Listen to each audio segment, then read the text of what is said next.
KMOT meteorologist Jacqueline Air has been tracking this afternoon's severe weather. And that's why we're starting off with her in the Weather Center. And Jacqueline, you were telling me that it seems like most of them have passed us.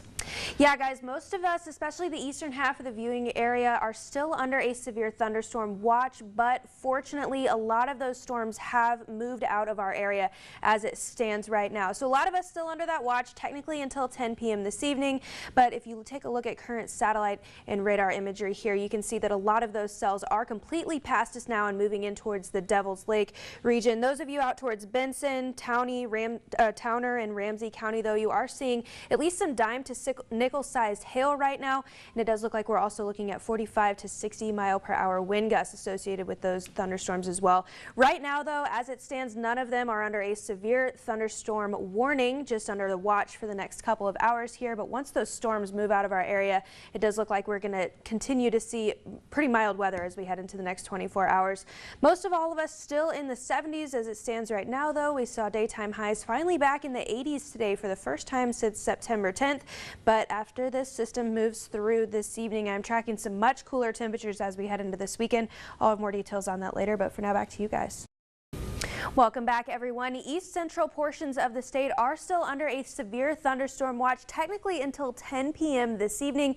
But fortunately for most of us across the KMOT viewing area, that threat for severe weather has passed. You can see this line of thunderstorms making its way out of our area quickly, heading out towards the Devil's Lake area. If you are tuning in from Benson County or Ramsey County, though, some of these cells are producing quite a bit of rainfall. I definitely think localized flooding would be possible. We're also seeing some small hail being reported out of these storms as well. It does look like a few of these storms are producing at least dime to nickel sized hail, but as you can see here, this is estimated hail size, and those storms are weakening pretty quickly over the last 20 minutes or so. So I do think for the most part our area is pretty safe. We do have a lot of moisture still being pumped into the region, so the eastern half of the state could definitely continue to see severe weather over the next several hours. But dry air quickly moving in for most of our area behind this frontal system, and we're already seeing blue skies here in the Magic City. Here's a looking south from the station here in Minot on South Hill, and we are already seeing lots of blue skies and already seeing some cooler temperatures as well. Again, most of us made it up into the low 80s this afternoon.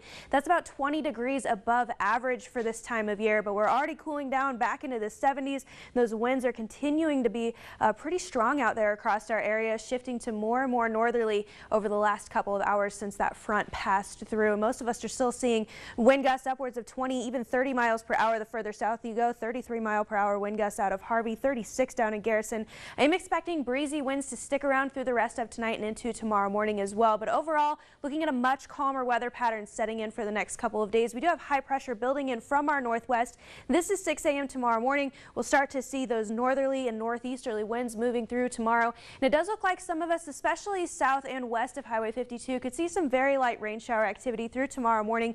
But that threat for rain is going to move out pretty quickly by the time we get to our lunch hour tomorrow. What you're looking at here is noon on our Thursday afternoon, and we're going to see some really clear skies and decreasing cloud cover throughout the evening on our Thursday, and some cooler temperatures for Thursday night heading into Friday. Daytime high temperatures tomorrow, though, about 20 degrees cooler than where we were today, but actually pretty close to normal for this time of year. 61 degrees is going to do it for a daytime high in Granville and in Minot. 59 down in Garrison, though. 58 in Botno.